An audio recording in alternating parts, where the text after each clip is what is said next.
I will gush about my coach all the time.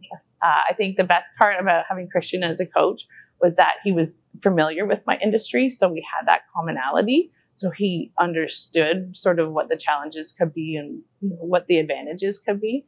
And just the fact that we got along really well. And, if I needed advice, I could reach out to him at any time. And he was always that cheerleader in my corner, which I really needed, because I think as much as my family are cheerleaders, they still don't really get what I do.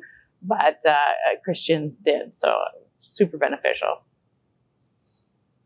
I think the biggest milestone was the relaunch, because it had been happening and I'd been running it and I had registered it and I'd been thinking about it for a long time. I think the first time I had thought about Accessibrand as a concept was about 2012. And so it was a long time coming for me that I really wanted to pursue this. And I felt like that's what I should be doing. That was like my goal. When everyone has, like this feeling that you should be doing more.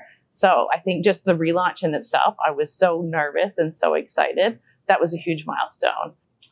I think because I started a business before without any business experience, having to do like the Trello boards and figuring out your SWOT analysis and your customer base, we never did that before. It's not something that I ever learned in school. I mean, I went to school for graphic design, not for business. So I think that was really, really vital, is to go through those steps and really analyze and assess what I wanted. So I had a better and a more clear vision. So I think that was really the most helpful.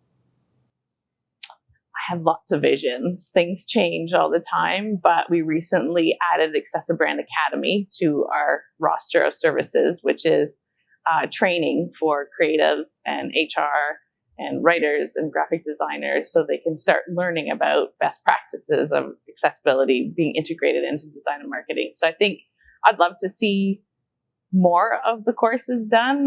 Obviously, that takes time and money and budget, but we never expected to do training, and the fact that we can share our knowledge, I think that's what I'm probably most excited about.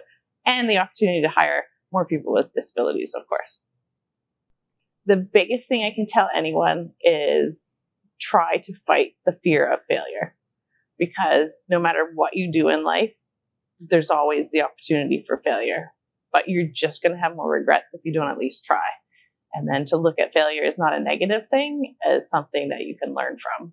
That's always my biggest advice for someone wanting to start a business. What do you got to lose? You got nothing to lose, really. I think if you have an idea and you have a passion, I think you should apply and just embrace the opportunity to have the support and all the coaches and the other people in it. You really don't have anything to lose. You do have to commit time and energy to it, but if you have an idea, I think you should try it and go for it.